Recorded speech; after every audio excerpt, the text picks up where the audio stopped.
Hello students, welcome back to physics class.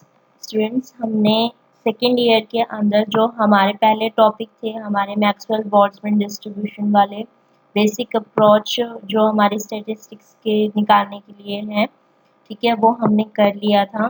तो आज हमारा जो नेक्स्ट टॉपिक है, ये तीनों टॉपिक आपके इम्पॉर्टेंट है। मैक्सवेल बोल्ट्जमैन डिस्ट्रीब्यूशन वाला जो कि ए पैरामीटर और बीटा पैरामीटर निकालने के लिए भी पूछा जाता है। दूसरा हमारा बोस-आइंस्टाइन डिस्ट्रीब्यूशन लॉ है और तीसरा हमारा फर्मी-डिराक डिस्ट्रीब्यूशन लॉ है। ठीक है, इन तीनों में से एक क्वेश्चन तो आपका एग्जाम के अंदर आता ही आता है। तो आज हम स्टार्ट करने वाले हैं हमारा बोस-आइंस्टाइन डिस्ट्रीब्यूशन लॉ। ठीक है, ये देख लेते हैं कि हमने लास्ट क्लासेस के अंदर क्या किया था। ठीक है, तो हमने ये देखा था कि जो हमारा स्टैटिस्टिक्स है, ठीक है, स्टैटिस्टिकल फिजिक्स हमने ली थी। वो क्यों ली थी? वो इसलिए ली थी क्योंकि जब हमारे पास लार्ज नंबर ऑफ डाटा होता है तो उसके साथ डील करने के लिए हम स्टैट्स को यूज करते हैं। ठीक है, तो उनके साथ डील करने के लिए हमने कौन सी फिजिक्स ली? हमारी स्टैटिस्टिकल फिजिक्स ली। अब जो पार्टिकल हम लेके चल रहे हैं वो हमारे डिस्टिंग्विशेबल भी हो सकते हैं, इनडिस्टिंग्विशेबल भी हो सकते हैं। ठीक है, तो अगर वो डिस्टिंग्विशेबल है तो हम कौन सी क्लासिकल मैकेनिक्स यानी कि Maxwell Boltzmann distribution, Maxwell Boltzmann statistic का यूज करेंगे। और अगर वो हमारे आइडेंटिकल पार्टिकल है, इनडिस्टिंग्विशेबल पार्टिकल है, तब हम कौन से उसका यूज करेंगे? क्वांटम मैकेनिक्स का यूज करेंगे। ठीक है, तो क्वांटम मैकेनिक्स जो है वो फर्दर हमारा टू टाइप से होता है। हमारा एक तो हमारा बोस-आइंस्टाइन होता है और एक हमारे पास होता है फर्मी-डिराक। ठीक है, तो जो हमारे पास बोस-आइंस्टाइन है, दोनों देखो होते तो हमारे आइडेंटिकल पार्टिकल है। ठीक है, लेकिन डिफरेंस ये है कि इन पार्टिकल्स की जो स्पिन होती है वो हमारी integral multiple of H cut होती है। ठीक है, और इनकी जो स्पिन होती है वो half integral of H cut होती है। ठीक है, और इसके अंदर जो हम लेके चलते हैं वो बोसॉन्स होते हैं जो कि बोस-आइंस्टाइन को क्या करते हैं? ऑबे करते हैं। ठीक है, और इसके अंदर कौन से होते हैं? हमारे फर्मियोन्स होते हैं जो फर्मी-डिराक को ऑबे करते हैं। तो ये तो हमारे पास हो गया, लेकिन एक और डिफरेंस है बोस-आइंस्टाइन और फर्मी-डिराक के बीच में जो कि पॉली एक्सक्लूजन प्रिंसिपल की वजह से आता है कि एक सेल के अंदर कितने पार्टिकल लाई करेंगे। ठीक है, तो पॉली एक्सक्लूसिव प्रिंसिपल ये कहता है कि एक टाइम में एक सेल के अंदर एक ही पार्टिकल लाई करेगा। तो बोस-आइंस्टाइन पॉली एक्सक्लूसिव प्रिंसिपल को फॉलो नहीं करता है और फर्मी-डिराक पॉली एक्सक्लूसिव प्रिंसिपल को फॉलो करता है। तो इसीलिए बोस-आइंस्टाइन के अंदर तो एक सेल के अंदर हम कितने भी आइडेंटिकल पार्टिकल्स की एंट्री करवा सकते हैं, लेकिन फर्मी-डिराक के अंदर एक टाइम के अंदर एक ही पार्टिकल आएगा। ठीक है, हमारा basic concept in various statistics, ये मैं इसलिए करवा रही हूँ कि एक बार ही थोड़ा सा आइडिया हो जाए आपको कि हम एक्चुअली में कर क्या रहे हैं। ठीक है, लास्ट जो हमने मैक्सवेल बोल्ट्जमैन डिस्ट्रीब्यूशन लॉ किया था उसके साथ मैंने इसको करवाया भी था। एक बार दोबारा बता रही हूँ ताकि अगेन आपकी रिवीजन हो जाए। ठीक है, और इस टॉपिक को समझाने के लिए थोड़ा इजी हो जाएगा। ठीक है, तो फर्स्ट हमारे पास आता है इसके अंदर कि जब हम कोई भी डिस्ट्रीब्यूशन लॉ निकालते हैं तो हमें इसके अंदर तीन फैक्टर जो है वो मेन हमें निकालने पड़ेंगे। ठीक है, एक तो हमारे पास है इक्विलिब्रियम स्टेट ऑफ सिस्टम, एक condition of total number of particles in the system, एक हमारे पास होता है condition of total energy in the system. ठीक है, तो जो हम इक्विलिब्रियम स्टेट ऑफ सिस्टम के बारे में बात करते हैं वहां पे हम थर्मोडायनेमिकल प्रोबेबिलिटी निकालेंगे। वो क्यों? वो इसलिए क्योंकि जब हम हमारा स्टैटिस्टिकल फिजिक्स यूज कर रहे हैं यानी कि लार्ज नंबर ऑफ पार्टिकल के साथ डील कर रहे हैं, तो जो लार्ज नंबर ऑफ हमारी मैक्रो स्टेट वगैरह बनेंगी तो कितनी उसकी मोस्ट प्रोबेबल स्टेट वगैरह बनी है उनके साथ डील करना पड़ेगा हमें। ठीक है, और वो हम कौन से लेके चलते हैं? ये मैक्सिमम है तो ये थर्मोडायनेमिकल प्रोबेबिलिटी भी क्या हो रही है? ये हमारी मैक्सिमम यानी कि W हमारे पास क्या हो गया? मैक्सिमम हो गया। ठीक है, थर्मोडायनेमिकल प्रोबेबिलिटी मैक्सिमम होगी। अब एडिशन तो इसको वो कैसे करें? सॉल्व मल्टीप्लिकेशन के अंदर होती है थर्मोडायनेमिकल प्रोबेबिलिटी जो और आपकी हर पार्टिकल के साथ एसोसिएट होगी उसके साथ। ठीक है, तो हम उनको सॉल्व करने के लिए उसके साथ क्या लगा देते हैं? Log of W। ठीक है, तो logarithm of W is equal to maximum हो गया। अब कोई चीज मैक्सिमम कब आती है हमारी? जब उसका डिफरेंशिएशन, जैसे आपका मान लो कि S maximum x is equal to constant है। ठीक है, तो हमने ds इज इक्वल टू 0 किया, इंटीग्रेट कर दो दोनों साइड तो s is equal to constant यानी कि उसकी मैक्सिमम वैल्यू वहां तक की चली गई, ठीक है। तो इसीलिए हमारे पास यहाँ पे हम क्या कर सकते हैं कि log ऑफ w का डिफरेंशिएशन इज इक्वल टू 0, तो log w आपका यहाँ पे क्या आ जाएगा, मैक्सिमम आ जाएगा, ठीक है। तो इसका मतलब हमें सबसे पहले जो क्वांटिटी निकालनी पड़ेगी वो w लेने पड़ेगा, उसका लॉगरिथम लेना पड़ेगा, उसका डिफरेंशिएशन इज इक्वल टू 0 करना पड़ेगा, ठीक है। ये हमारी फर्स्ट नीड होगी जो हमें हर स्टैटिस्टिक के अंदर करनी होगी, ठीक है। सेकंड हमारे पास क्या है, total number of particle in the system हमें पता है कांस्टेंट होता है, तो उसका डिफरेंशिएशन उसके अंदर जो चेंज है वो हमारे पास 0 हो जाएगा, ये तो है सिंपल, ठीक है। उसके बाद जो टोटल एनर्जी है हमारे सिस्टम की वो भी कांस्टेंट होती है, तो उसके अंदर जो चेंज है वो हमारे पास क्या हो जाएगा, 0 के इक्वल हो जाएगा, ठीक है। तो हम क्या करते हैं, एक बारी करना हमें इन तीनों को ऐड है किसी तरीके से, ठीक है। लेकिन एक बार इसको फर्स्ट इक्वेशन मान लिया, यहाँ पे जो हमारा चेंज इन एनर्जी है तो कितनी पार्टिकल के साथ कितनी एनर्जी एसोसिएट है उसी से निकाला जाएगा। तो ये हमारे पास कितना हो गया, U I D N I is equal to 0 की इक्वल हो गया, तो इसको हमने क्या मान लिया, सेकेंड इक्वेशन मान ली हमने, ठीक है। तो जो नंबर ऑफ पार्टिकल वाले आपकी इक्वेशन थी फर्स्ट वाली, उसको मल्टीप्लाई कर दो माइनस अल्फा से, और जो आपकी सेकेंड वाली ये वाली इक्वेशन है उसको माइनस बीटा से कर दिया, और जो आपकी स्टार्टिंग में डी लॉग ऑफ डब्ल्यू हमने निकाला था, ठीक है, जो वो भी तो 0 के इक्वल था, ये भी 0 के इक्वल है, और डीएनआई वाला भी 0 के इक्वल है। हमने इन तीनों को क्या कर दिया, एड अप कर दिया, जिसके अंदर फर्स्ट वाले को माइनस अल्फा से किया था मल्टीप्लाई, इसलिए माइनस साइन आ गया, सेकंड वाले को माइनस बीटा से किया था इसीलिए माइनस साइन आगे आ गया, अदरवाइज हमने इन तीनों इक्वेशन को क्या किया है, ऐड किया है, ठीक है। अब हमारे पास ये तीनों इक्वेशन आ गई, ठीक है, और यहाँ पे अब डीएनआई करके करेंगे तो हमारे पास ये आ जाएगा D log of W minus में अल्फा प्लस में beta U I DNI is equal to 0, ठीक है। तो यहाँ पे हमारे पास ये काम करना है हमें इन तीनों डिस्ट्रीब्यूशन लॉ के अंदर, मैक्सवेल वाले में, बॉस-आइंस्टाइन वाले में और फर्मी-डिराक वाले में, ठीक है। मैक्सवेल बोल्ट्जमैन डिस्ट्रीब्यूशन लॉ मैं आपको करवा चुकी हूँ, अब जो मैं करवा रही हूँ वो हमारे पास लॉ, ठीक है। तो हमें पता चल गया बॉस-आइंस्टाइन डिस्ट्रीब्यूशन लॉ कौन से होते हैं, जिसके अंदर आइडेंटिकल पार्टिकल्स होते हैं, ठीक है, जिनकी स्पिन कैसी होती है, integral multiple of H cut होती है, ठीक है। एग्जाम्पल आप बोल सकते हो फोटॉन्स, मिजॉन्स वगैरह, इस तरीके की इसकी एग्जाम्पल है, ठीक है।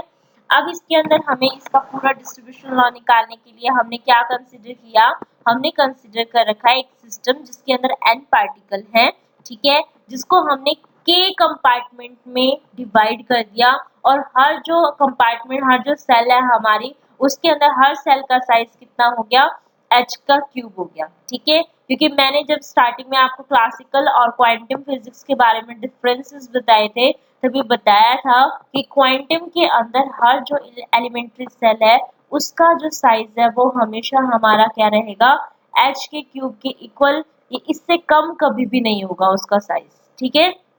क्लासिकल में तो हम कितना भी स्मॉल ले सकते हैं अपने अकॉर्डिंग, लेकिन क्वांटम में इससे कम साइज उसका नहीं होगा, ठीक है।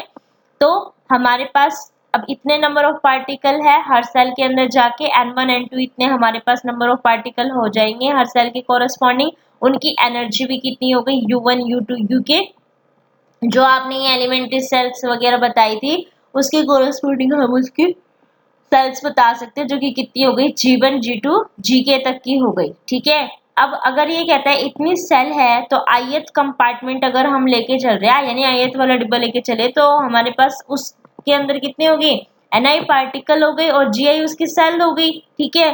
तो हमारे पास कितने हो गई, यहाँ पे ni प्लस में gi एलिमेंट्स हमारे पास उस टाइम पे हो गए वहां पे। अब ये कहते हैं कि अगर हम देखो, अब आपके पास क्या है, मान लो n पार्टिकल है, n पार्टिकल में से मैं एक पार्टिकल को अपने पास रख लूं तो n-1 पार्टिकल बच गए ना। अब ये यही कह रहा है कि अगर एक सेल आपने ले रखी है और उसको फिक्स कर दिया, ठीक है, n प्लस में ith वाले में ni प्लस में gi आपके टोटल सेल और उसके पार्टिकल हो गए, एलिमेंट्स उतने हो गए, तो अगर मैं एक को फिक्स कर दी हूँ तो हमारे पास कितने बच गए, ni प्लस में gi माइनस 1 एलिमेंट बच गए यहाँ पे। तो हमारे पास उसकी अरेंजमेंट कितनी उससे हो सकती है, ni प्लस में gi माइनस 1 फैक्टोरियल से होगी, और gi आपकी फिक्स्ड सेल अगर हमने कर दी तो gi भी क्या होगी उसकी अरेंज करने की उसकी वेज हो गई, ठीक है। तो ये कहता है कि टोटल डिस्ट्रीब्यूशन, जो नंबर ऑफ डिस्ट्रीब्यूशन हो गया आपके पार्टिकल्स की, वो कितनी हो गई, GI इंटू GI प्लस में Ni-1 का फैक्टोरियल हो गया। तो ये कहता है मीनिंगलेस क्या हुआ इसके अंदर, जो खाली आपके Ni का फैक्टोरियल और GI का फैक्टोरियल था वो क्या हो गया आपका, मीनिंगलेस हो गया, ठीक है। तो टोटल नंबर ऑफ अरेंजमेंट क्या होती है हमारी भाई, मीनिंगफुल इनटू में मीनिंगलेस अरेंजमेंट, ठीक है। लेकिन जब हमने इसका फर्स्ट देखा था तो हमने ये देखा था कि बेसिक अप्रोच के अंदर कि आपको क्या निकालनी है, उसकी थर्मोडायनेमिकल प्रोबेबिलिटी निकालनी है। थर्मोडायनेमिकल प्रोबेबिलिटी क्या है हमारी, जो मीनिंगफुल अरेंजमेंट है, मीनिंगफुल अरेंजमेंट उसकी थर्मोडायनेमिकल प्रोबेबिलिटी दे रहा है, तो यानी कि मीनिंगफुल को यहीं रख लो और इसको इसके नीचे डिवाइड कर देंगे। तो मीनिंगफुल अरेंजमेंट यानी कि थर्मोडायनेमिकल प्रोबेबिलिटी, तो थर्मोडायनेमिकल प्रोबेबिलिटी किसके इक्वल होगी, total number of arrangement upon में मीनिंगलेस अरेंजमेंट, ठीक है। आपको टोटल नंबर ऑफ अरेंजमेंट यानी कि टोटल डिस्ट्रीब्यूशन भी पता है और मीनिंगलेस भी पता है, है यहाँ पे पुट कर दे रही है, ठीक है। अब यहाँ पे देखो ओनली GI है, यहाँ पे GI का फैक्टोरियल है, ठीक है। आपको पता है n फैक्टोरियल आपका कैसे ओपन हो सकता है, n n माइनस में 1 n माइनस 2 इस तरीके से चलते चलते 1 तक जाएगा। तो अगर मैं n को इधर ले लूं और n माइनस 1 से लेके 1 तक का पूरा अगर देखें तो वो कैसे हो रहा है, n माइनस 1 के फैक्टोरियल से हो रहा है। तो ये जो n है हमारा, इसी तरीके से हमने क्या किया, GI के फैक्टोरियल को ओपन कर दिया, GI तो यहाँ लिख दिया और बाकी जो बचे वो कितना हुआ, GI माइनस 1 का फैक्टोरियल। तो GI से आपका ये वाला GI क्या हो गया, कैंसिल, और हमारे पास ये टर्म हो गई, ठीक है। अब इसके अंदर क्या था आपका कि हमने अभी तक ith कंपार्टमेंट वाले पार्टिकल्स के बारे में बात करी थी, लेकिन अगर हम n पार्टिकल और NOs के बारे में बात करें, k सेल के बारे में, तो हमारे पास कितनी हो जाएगी, थर्मोडायनेमिकल प्रोबेबिलिटी उन सब का प्रोडक्ट हो जाएगा। आपको ये चीज ध्यान में रखनी है कि ये साइन किसका है, प्रोडक्ट का है, ठीक है। सिग्मा का साइन कौन सा होता है आपका, ये वाला होता है, ठीक है, ये वाला। तो इसके अंदर हमारे पास एडिशन होता है और जो ये पाई प्रोडक्ट वाला साइन है उसके अंदर कैसा होता है, आपके मल्टीप्लिकेशंस होती हैं उनकी, ठीक है। तो इन सारे उसकी हम प्रोबेबिलिटीज की क्या करते हैं, मल्टीप्लिकेशन। तो यहाँ पे किसका हो गया हमारे पास, प्रोडक्ट वाला हमने रूल ये लगा दिया, ठीक है। तो हमने यहाँ पे n के लिए बता दिया, k कंपार्टमेंट के लिए, तो इसके आगे summation i is equal to 1 to k, और ये हमारे पास हो गया। अभी कह रहे हैं ये तो के सेल के बारे में बात कर रहे हैं, बहुत ज्यादा वाली होगी, तो उसके अंदर हम क्या कर सकते हैं, उसके अंदर ये अब एक उसके अंदर से फिक्स कर भी दी तो क्या फर्क पड़ता है, एक उसमें से हट भी गया तो, ठीक है। तो हम उसको क्या कर सकते हैं, सिंपल -1 को इग्नोर करके क्या लिख सकते हैं, W is equal to product I is equal to 1 to k Ni plus में GI का फैक्टोरियल, Ni का फैक्टोरियल अपॉन में GI का। अब हमने वहां पे बेसिक अप्रोच में भी देखा था कि पहले हमने वहां पे W निकाला, फिर log ऑफ W और फिर उसका डिफरेंशिएशन किया था, ठीक है। तो सेम हम क्या करेंगे, यहाँ पे भी हमने लॉगरिथम किया था, ठीक है। लॉगरिथम कर दिया उसका, तो हमें पता है वो वहां पे जो टर्म आई हुई थी वो Ni प्लस में GI का फैक्टोरियल अपॉन में Ni GI था। तो लॉगरिथम के अंदर अपॉन वाली चीज कैसे लिखी जाती है, माइनस में लिखी जाती है, हमने ये ली थी, ठीक है। उसके बाद हमारे पास इसके अंदर आता है स्ट्रीलिंग फॉर्मूला, ठीक है। स्ट्रीलिंग फॉर्मूला हमारे, क्योंकि देखो ये फैक्टोरियल लॉग फैक्टोरियल के उसमें है तो कुछ तो सॉल्व करने के लिए था ना हमारे पास। तो स्ट्रीलिंग फॉर्मूला हमारे पास कितना हो गया, log of Ni factorial is equal to n log n minus में n हमारे पास होता है। तो इसको अगर ओपन करेंगे तो ये कितना हो जाएगा आपका, log ऑफ Ni प्लस में Gi का फैक्टोरियल क्या होगा आपका, Ni प्लस में Gi ln of Ni plus में Gi माइनस में ब्रैकेट में Ni प्लस में Gi, ठीक है। तो हमने यही वाला लिख दिया यहाँ पे। सिमिलरली आपका log ऑफ Ni फैक्टोरियल कितना हो जाएगा, Ni log of Ni minus में आपका कितना होना था Ni, लेकिन आगे माइनस साइन था तो ये नेगेटिव हो गया और ये माइनस माइनस प्लस हो गया, ठीक है। इसीलिए इसी के जैसे हमने इसको भी सॉल्व कर दिया, ठीक है। अब इसके अंदर देखो ये Ni प्लस का है, ये Ni माइनस का हो गया, कैंसिल आउट हो गया। यहाँ पे ये Gi प्लस का है, यहाँ पे ये Gi माइनस का हो जाएगा, कैंसिल आउट हो गया। जो आपकी अब जो टर्म्स बची हैं वो हमारे पास ये वाली सारी टर्म्स होगी। तो नेक्स्ट स्टेप भी हमें पता है, log ऑफ W निकालने के बाद उसका डिफरेंशिएशन करना था और इज इक्वल टू 0, क्योंकि मैक्सिमम तभी निकलेगा जब इसका डिफरेंशिएशन 0 के इक्वल हो जाएगा। ठीक है, तो हमने क्या किया, इसका डिफरेंशिएशन भी कर दिया। अब डिफरेंशिएशन के अंदर देखो GI क्या है, आपका सेल नंबर है ना, कांस्टेंट रहेगा उसके अंदर निकालने के लिए। ठीक है, तो ये कहते हैं अगर वो है तो उसका डिफरेंशिएशन कितना हो गया, 0 हो जाएगा। तो यानी कि जहां पे भी आपका GI का डिफरेंशिएशन के बारे में बात आएगी तो ऑटोमेटिकली हम क्या लिख देंगे, वहां पे 0 लिख देंगे। ठीक है, तो अब हम क्या करते हैं, इस फर्स्ट इक्वेशन का डिफरेंशिएशन कर रहे हैं। अभी हमने ये नहीं बताया कि W के हिसाब से करना था, किसके हिसाब से करना था, जो कांस्टेंट टर्म लिखी उसका डिफरेंशिएशन हमने 0 लिख दिया, बस बात खत्म, इतना। ठीक है, तो इसका डिफरेंशिएशन तो एज इट इज लिख दिया। यहाँ पे देखो Ni प्लस में Gi और ये तो दो टर्म्स हो गई, एक तो सिंपल और एक लॉगरिथम के अंदर। ठीक है, तो दो टर्म को सॉल्व करने के लिए डिफरेंशिएशन में हम u इंटू वी रूल का यूज करते हैं। तो Ni प्लस में Gi, log of Ni plus में Gi आपका किसके इक्वल हो जाएगा, पहले इसको सॉल्व करते हैं। Ni का तो Dni हो गया, Gi का 0 हो गया, log ऑफ दिस। ठीक है, फिर प्लस में Ni प्लस में Gi हो जाएगा। log ऑफ x क्या होता है, 1/x होता है, तो log ऑफ Ni प्लस में Gi 1 अपॉन में Ni प्लस में Gi इनटू में इसका भी तो दोबारा से करेंगे, तो Ni का तो Dni हो गया और Gi का 0 हो जाएगा। ठीक है, तो हमारे पास ये हो गया यहाँ पे। उसके बाद दूसरे वाला भी हमने सॉल्व कर लिया। थर्ड वाले में देखो Ni log ऑफ Ni, तो फर्स्ट वाले का करेंगे तो Dni log ऑफ Ni हो जाएगा, फिर माइनस में Ni एज इट इज, इसका 1/Ni इंटू में Dni। ये हमारे पास GI के बारे में, GI का डिफरेंशिएशन जहां पे भी आएगा हमें पता है वो 0 हो जाएगा। ठीक है, तो उसका मैं निगलेक्ट कर रही हूँ और ये सारा टर्म मैंने यहाँ पे लिख दिया, इज इक्वल टू 0 हो गया, जो कैंसिल यहाँ पे से Ni से कैंसिल हो रहा है और माइनस के Dni आ गया। यहाँ पे Ni प्लस में Gi कैंसिल हो गया और Dni हो गया। ये Dni आपका प्लस में है, ये Dni आपका नेगेटिव में है, कैंसिल आउट हो गया। जो टर्म आपकी बची वो हमारे पास इक्वल होता है, हमारे पास 0 के इक्वल होता है। अब हमारे पास पूरा हमने फर्स्ट जो आपका थर्मोडायनामिकल प्रोबेबिलिटी वाले टर्म से जो सॉल्व आउट होके आया था वो पूरा लिख लिया, जो कि सेकंड इक्वेशन दे रही है। ठीक है, नेक्स्ट क्या था बेसिक अप्रोच में हमारा, कि नंबर ऑफ पार्टिकल्स भी कांस्टेंट होते हैं और उनके साथ एनर्जी एसोसिएट भी कांस्टेंट होती है, तो वो हमने एज इट इज यहाँ पे लिख दिया। फिर क्या था आपका, कि जो नंबर ऑफ पार्टिकल वाली टर्म है उसको माइनस अल्फा से मल्टीप्लाई कर दो और जो एनर्जी वाली टर्म है उसको माइनस बीटा से मल्टीप्लाई कर दो, हमने वो भी कर दिया। ठीक है, और जो सारे टर्म थी उनको क्या कर देना था, ऐड, हमने ऐड भी कर दिया। ठीक है, अब देखो इसके अंदर समीशन वाली टर्म, समीशन वाली टर्म, समीशन वाली टर्म तीनों में है, कॉमन ले लिया। डीएनआई डीएनआई डीएनआई, ठीक है, तीनों में है टर्म में, कॉमन ले लिया। तो हमने इसके अंदर कॉमन ले लिया, इज इक्वल टू 0। पता है summation of DNI is equal to 0, तो ये इस इक्वेशन को सॉल्व करेगी तो this term is also equal to 0,